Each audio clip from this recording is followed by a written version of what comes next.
Hi guys, अब हम लोग करते हैं वायर्ड सर्वर लॉ के एप्लीकेशन शुरू करने से पहले मैं बता दूं वायर्ड सर्वर लॉ की एप्लीकेशन है और उसमें क्या magnetic field due to a current in a straight है। Magnetic field due to a current in a straight conductor.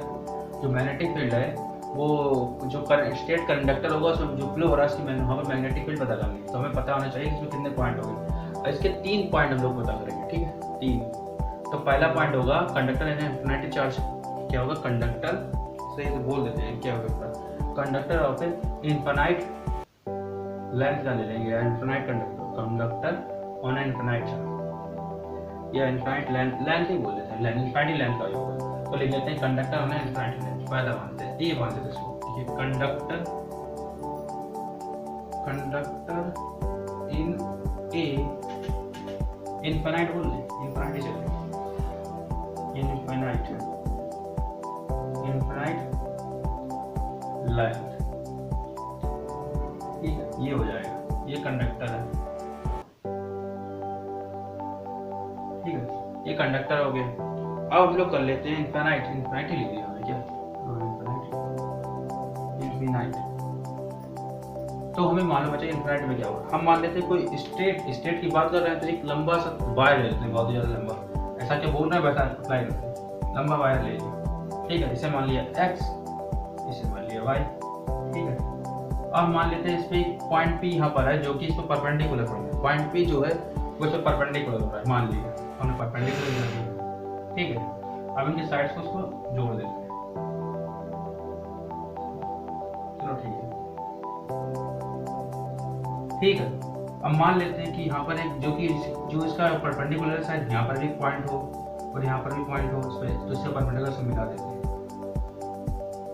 ठीक है, और सब मानते हैं यहाँ, चलो लोग पढ़ा है मान लेंगे। ठीक है, ये हो गया। मान लेते हैं पॉइंट P है और इसकी जो लेंथ है वो हम R मान लेते हैं। किस पर परपेंडिकुलर? एक वायर पर परपेंडिकुलर है, तो O मान लेते हैं इसको हम लोग E मान लेते हैं, इसको B मान लेते हैं। ऐसा कर लेते हैं।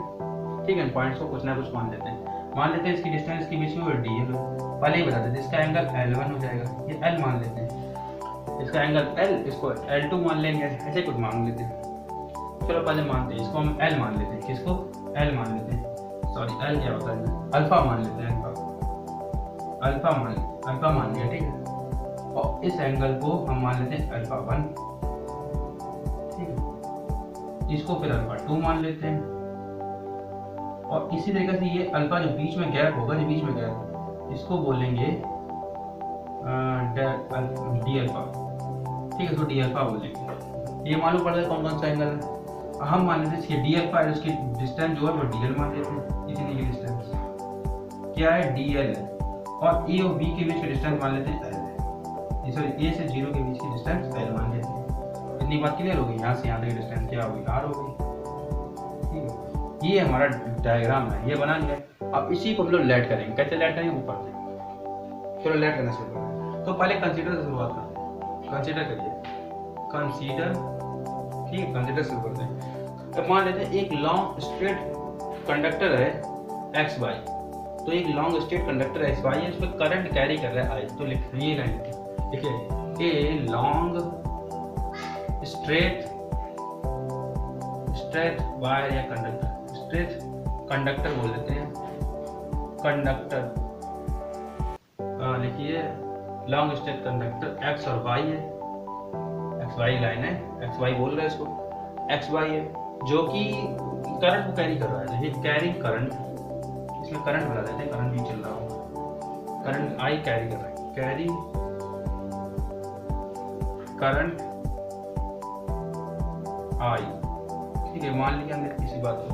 अब कुछ और मान, इसकी डिस्टेंस मान देते हैं, लेट कर लेते हैं। लेट एक बार और लेट कर लेते हैं। अब ये कर लेते हैं कि OP जो P है परपेंडिकुलर इस पर है, एक वायर पर। देखिए OP देखेंगे, लेट OP जो है वो ड्रॉप हो रहा है। देखिए ड्रॉप मतलब गिरना। P पॉइंट इस पे गिर रहा है, एक लाइन वायर पे गिर रहा है। देखिए AP OP लिख सकते हैं। ये लिखिए OP be the perpendicular dropped, ऐसे लिख दीजिए। लाइन परपेंडिकुलर ड्रॉप गिर रहा है, ड्रॉप्ड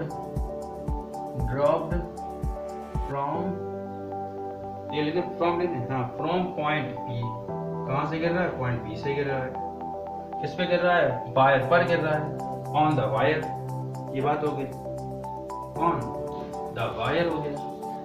देन तब क्या होगा, देन तब क्या होगा, देन होगा तो हम क्या मान लेंगे, हमने क्या माना ओपी, इसकी डिस्टेंस क्या होगी आर मान ली, तो ये हो जाएगा बस।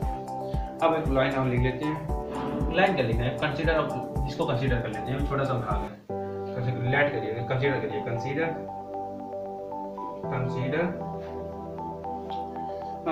कंसीडर एन एलिमेंट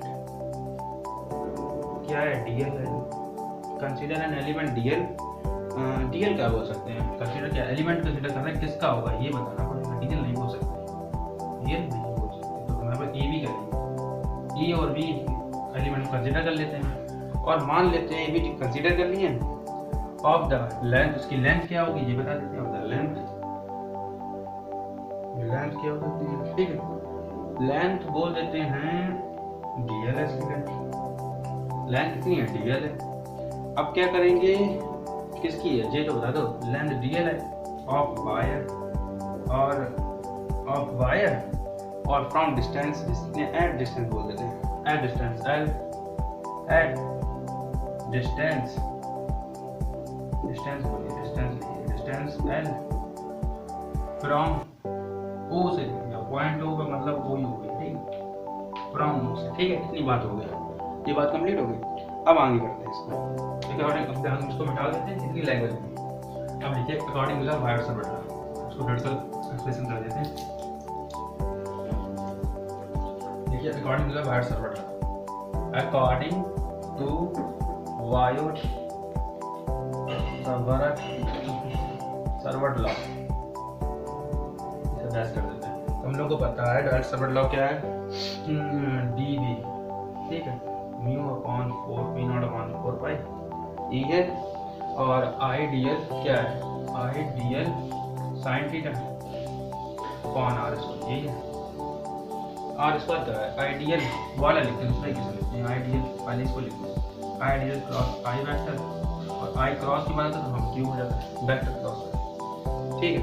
अब इसको दूसरा वेक्टर फॉर्म में लिख देते हैं, इसी को फॉर्म पर लिखा जाता है 4 पाई और ideal sine theta upon R square बोल सकते हैं, ठीक है, ये फॉर्म पता है।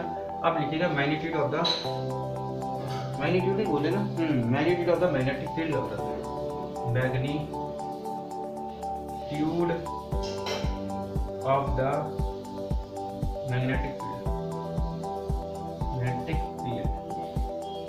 Magnetic field of the magnetic field बोल देते हैं, एट इंडक्शन या ऑफ इंडक्शन ये बात कर लेते हैं, ऑफ इंडक्शन लिख लीजिए,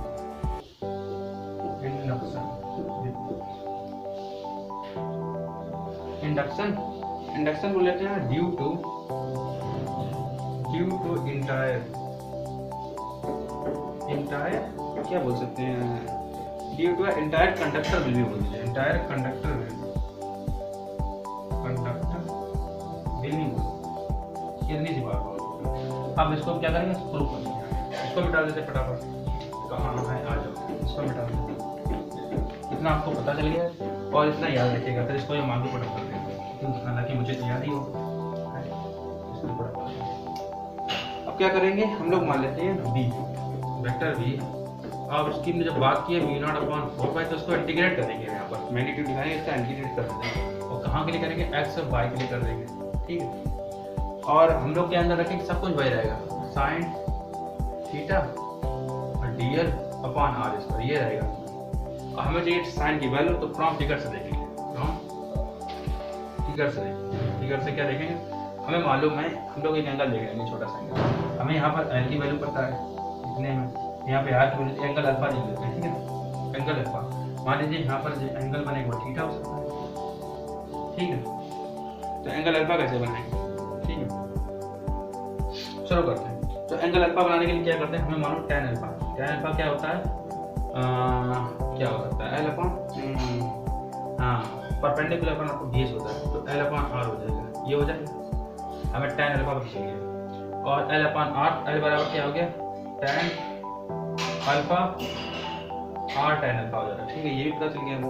और हमें पता है इसको हम इंटीग्रेट कर दें, इसको डिफरेंशिएट कर दें, तो डी एल और आर इसको क्या कर देंगे सेक स्क्वायर अल्फा हो जाएगा, ये हो जाएगा। और क्या है कि इसके हमने डिफरेंशिएट किया तो डी अल्फा हो जाएगा, ये हो जाएगा, ये हो जाएगा। हाँ, अब हमें पता है इतनी सी बात, तो हम लोग क्या करते हैं, इतना तो पता चल गया कि डी अल्फा हो जाएगा। अब इसको कर लेते हैं, हमें सेक अल्फा की वैल्यू चाहिए, इसकी सेक अल्फा। तो हम इसी से अल्फा की वैल्यू निकालें। सेक अल्फा की वैल्यू निकालने के लिए क्या करेंगे, हालांकि हमने क्या पढ़ा था उसको अप्लाई कर देंगे। क्या कर सकते हैं, ऐसा कुछ कर लेते हैं, ऐसा कुछ किया जा सकता है।